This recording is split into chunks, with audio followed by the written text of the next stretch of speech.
नमस्कार दोस्तों, study with Govind में आपका स्वागत है। आज जो हम टॉपिक लेकर आए हैं बाल विकास से सिद्धांत से आधारित हैं। दोस्तों, बाल विकास से 30 क्वेश्चन एग्जाम में पूछे जाते हैं, TET, UP TET, C TET में।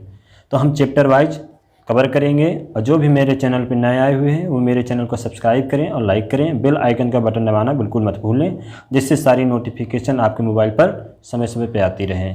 तो आइए स्टार्ट करते हैं। बाल विकास की अवधारणा। बाल विकास का अर्थ क्या होता है?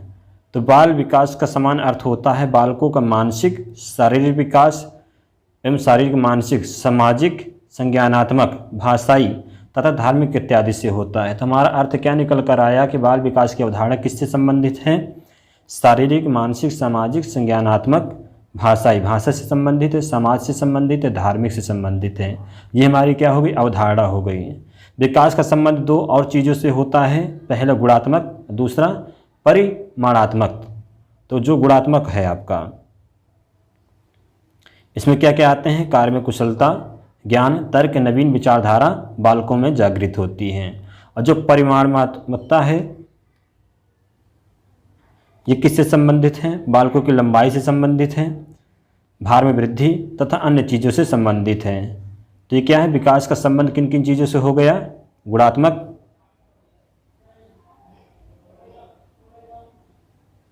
तथा परिमाणात्मक। ये किससे संबंध हो गया? विकास की अवधारणा से। अब आगे जानते हैं, कुछ वैज्ञानिकों ने परिभाषाएं दी हैं, उनके बारे में जानते हैं। स्किनर के अनुसार विकास एक क्या है? क्रमिक एवं मंद गति से चलने वाली प्रक्रिया है। क्रमिक एवं मंद गति से, धीमे चलने वाली प्रक्रिया है। विकास एक जैसे तुरंत नहीं बढ़ जाएगा। आज बालक 2 महीने का तो तुरंत बड़ा हो जाए, 6 फुट का बन जाए। विकास क्या? धीमी गति चलने वाली प्रक्रिया है स्किनर के अनुसार। हरलॉक क्या कहते हैं? हरलॉक के अनुसार बाल मनोविज्ञान का नाम बाल विकास किस लिए रखा गया? क्योंकि विकास के अंतर्गत अब बालक के विकास के समस्त पहलुओं पर ध्यान केंद्रित किया जाता है, किसी एक पक्ष पर नहीं किया जाता है।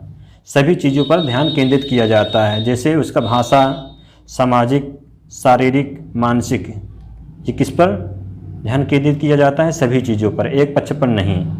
तो किनके अनुसार? हरलॉक के अनुसार। जो तीसरी परिभाषा है क्रो और क्रो के अनुसार, तो उन्होंने क्या कहा? बाल मनोविज्ञान की वह शाखा है जिसमें जन्म से परिपक्व अवस्था तक विकसित हो रहे मानव का अध्ययन किया जाता है। अर्थात हम ये कह सकते हैं कि बालक का जन्म से ही उसका अध्ययन किया जाता है और प्रौढ़ावस्था तक चलता रहता है। तो क्रो और क्रो के अनुसार बाल मनोविज्ञान की वह शाखा है जिसमें जन्म से परिपक्व अवस्था तक विकसित हो रहे मानव का अध्ययन किया जा रहा है। आइए सिद्धांत के बारे में समझते हैं। बाल विकास के सिद्धांत।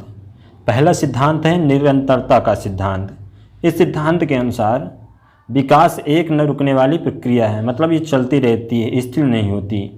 माँ के गर्भ से यह प्रक्रिया प्रारंभ हो जाती है और कब तक चलती है? मृत्यु पर्यंत तक चलती रहती है। अर्थात विकास कभी न समाप्त होने वाली प्रक्रिया है। सेकंड नंबर है हमारा समान प्रतिमान का सिद्धांत।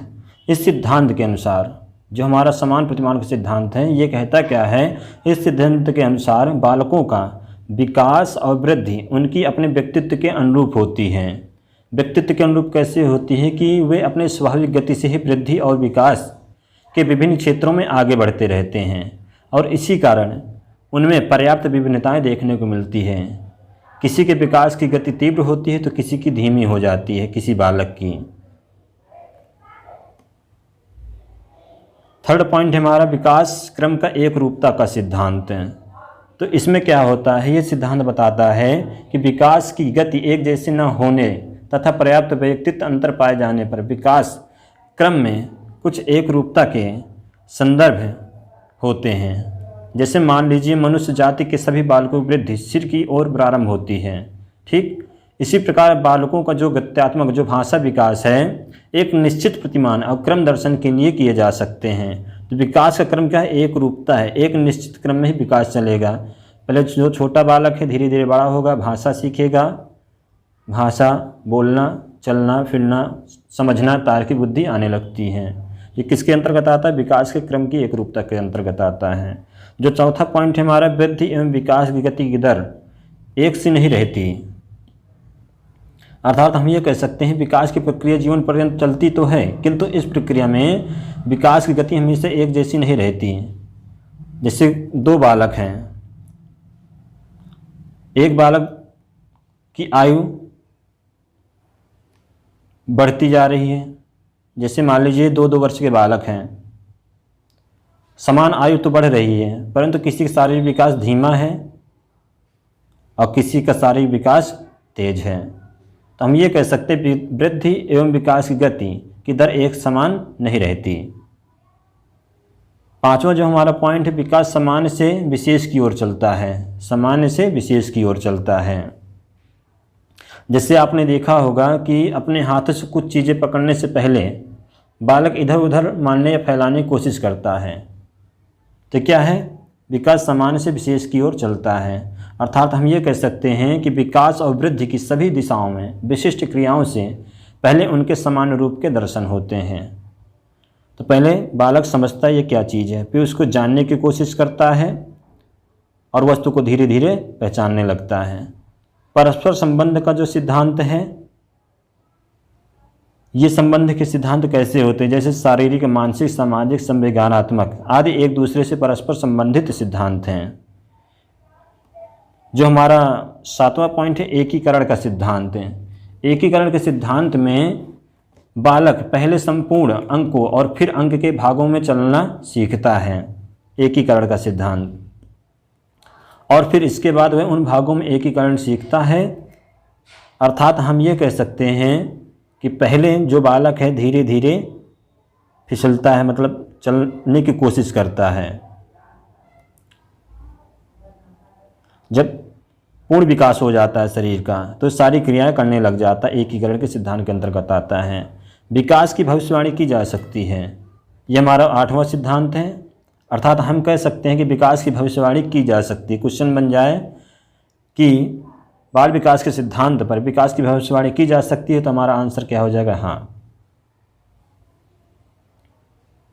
हमारा जो नेक्स्ट पॉइंट है, विकास के सिद्धांत, दिशा के सिद्धांत। तो इस सिद्धांत के अनुसार विकास की प्रक्रिया पूर्व निश्चित दिशा में आगे बढ़ती है। विकास की प्रक्रिया की यह दिशा व्यक्ति के वंशानुगत एवं वातावरण जन्य कारकों से प्रभावित होती है। तो विकास की दिशा का सिद्धांत के अंतर्गत आता है। अर्थात इसमें जो है पहले लड़का जो लड़खड़ाता है, फिर चलना सीख जाता है। पहले लड़का चलने की तो कोशिश करता है, लड़खड़ाता है, चलता है, गिरता है, फिर धीरे धीरे अच्छी तरह से चलना सीख जाता है। विकास की दिशा का सिद्धांत है। जो हमारा नेक्स्ट पॉइंट है, आंशिक पुनर्बलन का सिद्धांत। इसके प्रतिपादक कौन थे, जॉन डोलार्ड मिलर। आंशिक पुनर्बलन का सिद्धांत किसने दिया था, जॉन डोलार्ड मिलर ने दिया था। पुनर्बलन से यह तात्पर्य है कि किसी अनुक्रिया को बार बार दोहराने की संभावना को बढ़ना, ये सतत पुनर्बलन की अपेक्षा अधिक प्रभावी होता है। पुनर्बलन के माध्यम से नवीन प्रतिक्रियाओं को जन्म मिलता है। यदि बार बार किसी चार्ज को दोहराएंगे तो वह हमें अच्छी तरह से चीज़ें याद हो जाती हैं, आकार बन जाता है। नेक्स्ट है हमारा टॉपिक, बाल विकास के सिद्धांतों का शैक्षिक महत्व। तो शिक्षा मनोविज्ञान एक विज्ञान है किसका, शैक्षिक सिद्धांतों का। क्वेश्चन बन जाएगा, शिक्षा मनोविज्ञान एक विज्ञान है किसका, शैक्षिक सिद्धांतों का। आगे बढ़ते हैं। निचली कक्षाओं में शिक्षण की खेल पद्धति मूल रूप से वृद्धि एवं विकास के मनोवैज्ञानिक सिद्धांत पर आधारित है। यदि हम बालकों को शिक्षा देना चाहते हैं तो हमारा अर्थ यही निकल के आता है कि बालकों को खेल के आधार पर, शारीरिक खेल के आधार पर उनको शिक्षा दी जाए। ये किसके अंतर्गत आता है, बाल विकास सिद्धांत शैक्षिक महत्व के अंतर्गत आता है। बाल विकास सिद्धांतों के अनुसार शिक्षकों को बालकों के स्वभावगत विशेषताओं और रुचियों एवं क्षमताओं के अनुरूप सफलतापूर्वक अध्यापन में सहायता मिलती है। तो इससे शिक्षकों को भी आसानी हो जाती है सिखाने में। खेल खेल में हम बच्चों को सिखा सकते हैं विशेष रुचियों, और बालकों की रुचियों को भी पता लगाया जा सकता है कि किस चीज़ में उसका पढ़ने का मन लगेगा और क्या खेलने में मन लगेगा। तो खेल के आधार पर हम शिक्षा देख सकते हैं बालकों को किस क्षेत्र में जाना चाहता है।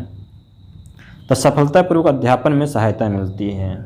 बाल विकास को प्रभावित करने वाले कारक, कौन कौन से हैं? आंतरिक कारक, दूसरा है बाह्य कारक। आंतरिक कारक में हमारे कौन कौन से आते हैं? वंशानुगत कारक। इसमें क्या होता है वंशानुगत कारक में कि रंग, रूप, आकार, शारीरिक गठन, ऊंचाई इत्यादि के निर्धारण में उसके आनुवंशिक गुणों का महत्वपूर्ण योगदान होता है। बालक के आनुवंशिक गुण उसकी वृद्धि एवं विकास को प्रभावित करते हैं। किसको? वृद्धि और विकास को प्रभावित करते हैं। शारीरिक कारक, जो बालक जन्म से ही दुबले पतले, कमजोर, बीमार तथा किसी बीमारी से समस्या से घिरे हुए हैं, तो उनकी तुलना में सामान्य एवं स्वस्थ बच्चों का विकास अधिक होना स्वाभाविक ही है। शारीरिक कारक, यदि किसी बालक की बीमारी है तो उसका विकास क्या हो जाएगा? धीमा हो जाएगा। और जो स्वस्थ बालक है उसका विकास भी तेजी से होगा और शारीरिक वृद्धि भी तेजी से होगी। ये प्रभावित करने वाले कारक हैं। बुद्धि, तीसरा कारक संवेगात्मक, चौथा कारक है संवेगात्मक, अर्थात बालक में जिस प्रकार के भावों का प्रादुर्भाव जन्म होता है उसके सामाजिक, मानसिक, नैतिक, शारीरिक तथा भाषा संबंधी विकास को पूरी तरह प्रभावित करने की क्षमता रखता है। यदि बालक अत्यधिक क्रोधित या भयभीत रहता है अथवा यदि उसमें ईर्ष्या एवं वैमनस्यता की भावना अधिक होती है तो उसके विकास की प्रक्रिया पर इन सब का प्रतिकूल प्रभाव पड़ना स्वाभाविक है। तो सामाजिक संवेगात्मक प्रयास, यदि बालक डरा हुआ है तो उसका विकास तो धीमा होगा पर वृद्धि भी प्रभावित होगी। सामाजिक प्रकृति, सामाजिक प्रकृति, समाज जितना अच्छा मिलेगा बालक को वह बालक उतना ही बुद्धिशाली होगा, इसलिए समाज का भी प्रभाव पड़ता है। बाह्य कारक कौन कौन से आते हैं? गर्भावस्था के दौरान माता का स्वास्थ्य एवं परिवेश ये देखा जाता है। तो बाह्य कारक में गर्भावस्था के दौरान माता का स्वास्थ्य एवं परिवेश देखा जाता है। यदि माता अच्छी तरह से खान पान नहीं करेंगी तो क्या होगा? बालक भी कमज़ोर होगा।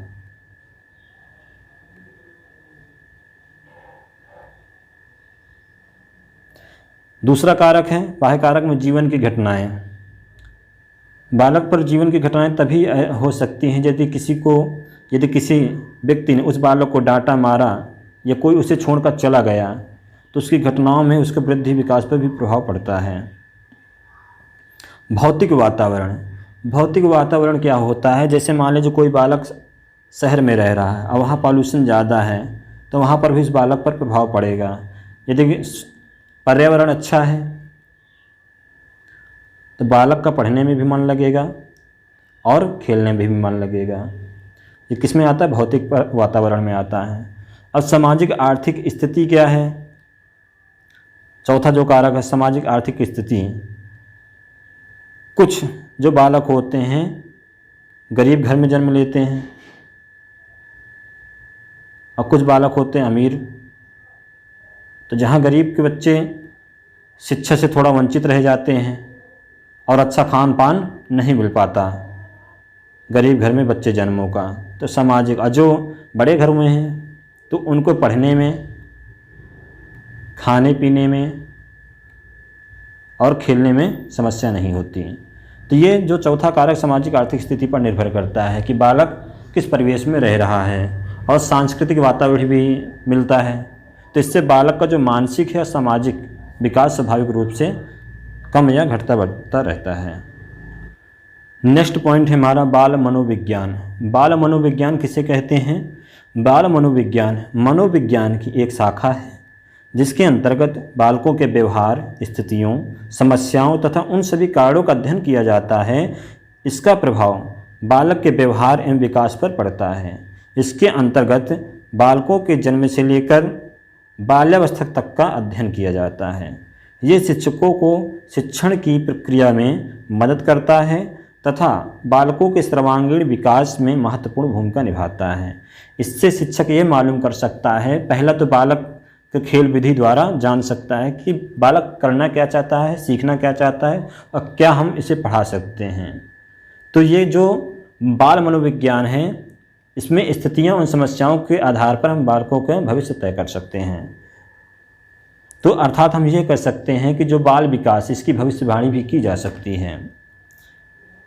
कुछ महान वैज्ञानिकों ने जिन्होंने परिभाषा दी है बाल मनोविज्ञान की, क्रो एम क्रो के अनुसार बाल मनोवैज्ञानिक एक वैज्ञानिक अध्ययन है जिसमें बालक के जन्म के पूर्व काल से लेकर उसकी किशोरावस्था तक का अध्ययन किया जाता है। बालक के जन्म के पूर्व काल अर्थात गर्भावस्था से लेकर तक के किशोरावस्था तक का अध्ययन किया जाता है। पूर्व काल जैसे गर्भावस्था, ये बाह्य कारक में आते हैं, माता क्या खा रही है, क्या पी रही है, उससे बालक पर भी प्रभाव पड़ता है जब जन्मता है। और जो आंतरिक कारण है वो शारीरिक कारण, बुद्धि, संवेगात्मक, सामाजिक प्रकृति में आ जाता है। तो इन्होंने क्या कहा कि पूर्व काल से लेकर उसकी किशोरावस्था तक का अध्ययन किया जाता है बाल मनोविज्ञान में। थॉमसन के अनुसार बाल मनोविज्ञान सभी को एक नई दिशा में संकेत करता है। यदि उसे उचित रूप में समझा जा सके तथा उसका उचित समय पर उचित ढंग से विकास हो सके तो हर बच्चा एक सफल व्यक्ति बन सकता है। यहाँ पर यह कह रहे हैं थॉमस जी कि यदि बालक की कमजोरी को पता लगा लें तो बालक को हम जैसा चाहें वैसे बनाया जा सकता है। यदि शारीरिक विकास गड़बड़ है तो उसे अच्छा पोषण, न्यूट्रिशन दो, तो ताकि उसका शारीरिक वृद्धि, दोनों विकास बढ़ते जाएँ और पढ़ने में किसी प्रकार की दिक्कत ना हो। तो उचित समय पर उचित ढंग से विकास हो सके तो हर बच्चा एक सफल व्यक्ति बन सकता है। ये कथन किनका है? थॉमस के अनुसार, मतलब थॉमसन ने कहा था। आगे बढ़ते हैं, बाल मनोविज्ञान की उपयोगिता एवं महत्व। तो फर्स्ट पॉइंट है हमारा, बाल मनोविज्ञान के द्वारा बालकों के स्वभाव एवं विकास को समझने के बाद उनको शिक्षित करने की प्रक्रिया सरल हो जाती है। स्वभाव एवं विकास जैसे समझ जाएंगे तो शिक्षित करने में आसानी हो जाएगी कि बालक कैसे, किस में शरारत करता है, किस में नहीं, किस खेल के माध्यम से शिक्षा ग्रहण करेगा। तो क्या हो जाता है, तो स्वभाव और विकास को समझने के बाद जो है बालक को अच्छी शिक्षा दी जा सकती है। बाल मनोविज्ञान बालकों के व्यक्तित्व विकास को समझने में सहायक होता है। नेक्स्ट पॉइंट है हमारा, बाल मनोविज्ञान के जरिए बालक के व्यक्तित्व का अध्ययन कर उसके भविष्य के बारे में बताया जा सकता है एवं आवश्यकता पड़ने पर उसे बेहतर भविष्य के लिए सलाह दी जा सकती है। बाल मनोविज्ञान के अध्ययन प्राथमिक शिक्षकों के लिए अति आवश्यक है ताकि वे बालकों को सही तरीके से पढ़ा सकें। थर्ड पॉइंट है हमारा, बाल मनोविज्ञान की सहायता से बालकों के व्यवहार के अध्ययन के बाद विद्यालय एवं घर के वातावरण को बच्चों के अनुकूल उपयुक्त बनाने में सहायता मिलती है। बाल मनोविज्ञान बालकों के व्यवहार एवं उसके कारणों के बारे में बताता है। बाल मनोविज्ञान किसके बारे में बताता है? व्यवहार, उनके कारणों के, क्या करता है बालक। इसलिए बालकों की आदतों एवं व्यवहार में सुधार करने में इसकी प्रमुख भूमिका होती है। परीक्षा में आए हुए महत्वपूर्ण प्रश्न। पहला क्वेश्चन है आपके सामने, शिक्षा मनोविज्ञान एक विज्ञान है मानव व्यवहार का, मानव सिद्धांतों का, शैक्षिक सिद्धांतों का, मानव व्यक्तित्व विभिन्नता का। तो इसका आंसर क्या हो जाएगा? शैक्षिक सिद्धांतों का। शिक्षा मनोविज्ञान क्या है? शैक्षिक सिद्धांतों का। इसके आधार पर क्या होता है? बालकों को खेल विधि द्वारा शिक्षा ग्रहण कराई जाती है। नेक्स्ट क्वेश्चन है हमारा, बाल मनोविज्ञान में अध्ययन किया जाता है। किसका अध्ययन किया जाता है बाल मनोविज्ञान में? तो बाल मनोविज्ञान में अध्ययन किया जाता है बालक के जन्म से लेकर बाल्यावस्था तक का अध्ययन किया जाता है। ठीक,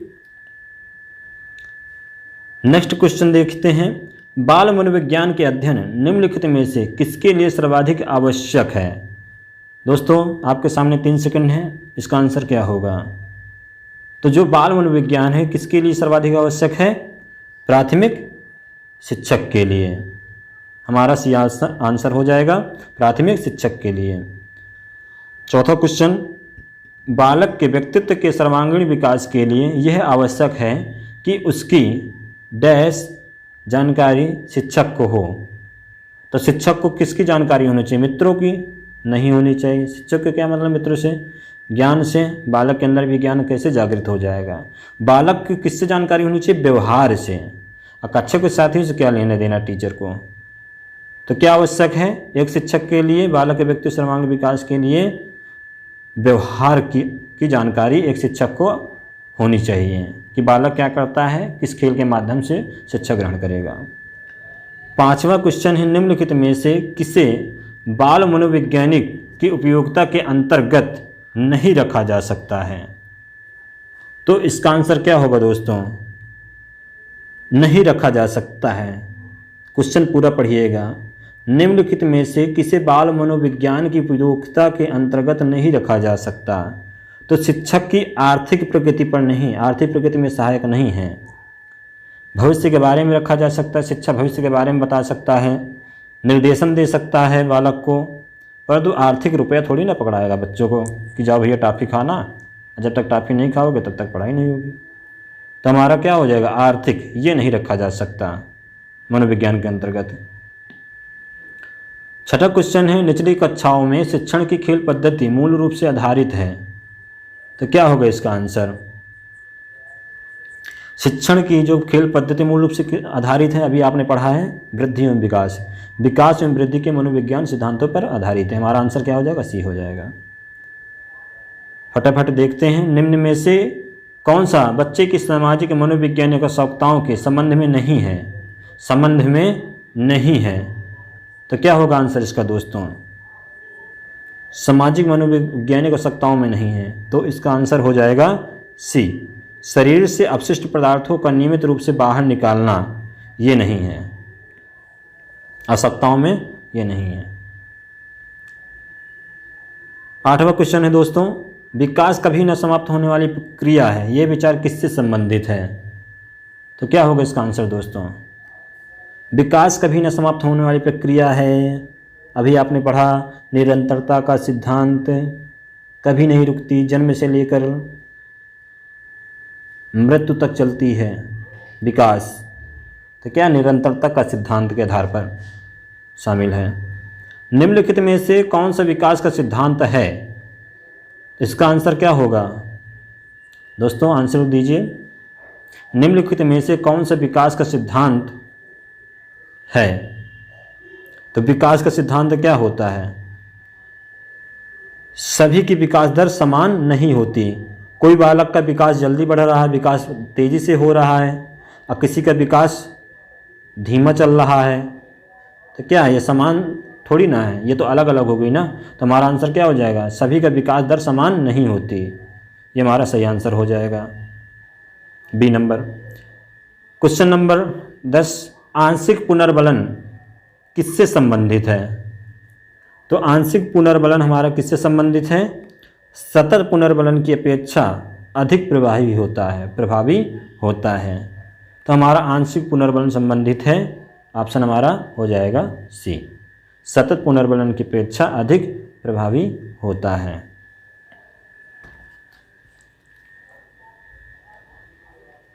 नेक्स्ट क्वेश्चन है, निम्नलिखित में से कौन सा कथन सत्य है? तो क्या होगा इसका आंसर दोस्तों? जल्दी बताइए। इसका आंसर है दोस्तों डी। कौन सा कथन सत्य है? खेलना संज्ञान और सामाजिक दक्षता के लिए सार्थक है, क्योंकि खेल के माध्यम से ही बालक सीख पाता है और खेल के माध्यम से विकास भी शरीर का होता है। तो हमारा आंसर क्या हो जाएगा? डी पर जाएगा, खेलना संज्ञान और सामाजिक दक्षता के लिए सार्थक है। नेक्स्ट क्वेश्चन है, पूर्व विद्यालय में पहली बार आया बालक मुक्त रूप में चिल्लाता है और 2 वर्ष पश्चात वही बच्चा जब प्रारंभिक विद्यालय में पहली बार जाता है तो अपना तनाव चिल्लाकर व्यक्त नहीं करता, अपितु उसके कंधे और गर्दन की पेशियाँ क्या हो जाती, तन जाती हैं। उसके इस व्यवहारिक परिवर्तन का क्या सिद्धांतिका का आधार हो सकता है? फिर से पढ़ें। पूर्व विद्यालय में पहली बार आया बालक मुक्त रूप से चिल्लाता है, 2 वर्ष पश्चात वही बच्चा जब प्रारंभिक विद्यालय में पहली बार जाता है तो अपना तनाव चिल्लाकर व्यक्त नहीं करता, अपितु क्या करता है, उसके कंधे और गर्दन की पेशियाँ तन जाती हैं। उसके इस व्यवहारिक परिवर्तन का क्या सिद्धांतिका का आधार हो सकता है? तो आइए ऑप्शन में चलते हैं। विकास प्रेमी प्रकार का, विकास निरंतरीय होता रहता है, अलग अलग लोगों में विकास भी भिन्न रूप से होता है, डी विभेद व एकीकरण विकास के लक्षण हैं। तो हमारा आंसर क्या हो जाएगा? विभेद व एकीकरण विकास के क्या है, लक्षण हैं। इस सिद्धांत पर आधारित होता है। व्यवहारिक परिवर्तन का सिद्धांत हो सकता है। विभेद व एकीकरण के विकास के लक्षण। हमारा लास्ट क्वेश्चन है, निम्नलिखित में से कौन सा बाल विकास का एक सिद्धांत नहीं है। निम्नलिखित में से कौन सा बाल विकास का एक सिद्धांत नहीं है, पूछा है, नहीं है। विकास के सभी क्षेत्र महत्वपूर्ण हैं, स्वाभाविक है, ये तो हो ही सकता है। सभी विकास परिपक्व तथा अनुभव की अंत्यक्रिया का परिणाम है, ये भी सही है। सी देखते हैं, सभी विकास तथा अधिगम एक समान गति से आगे बढ़ते हैं, ये गलत है। एक समान गति से, एक समान गति थोड़ी ना हो जाएगी, ये हमारा क्या हो जाएगा, गलत हो जाएगा। सभी विकास एक क्रम का पालन करते हैं, ये सही है। तो हमारा कौन सा ऑप्शन गलत है, सी। दोस्तों, यदि मेरा वीडियो अच्छा लगा हो, यदि मेरी कोशिश अच्छी लगी हो, तो मेरे चैनल को सब्सक्राइब करें, लाइक करें, बेल आइकन का बटन दबाना बिल्कुल मत भूलें, जिससे सारी नोटिफिकेशन आपके मोबाइल पर मिलती रहें। धन्यवाद दोस्तों।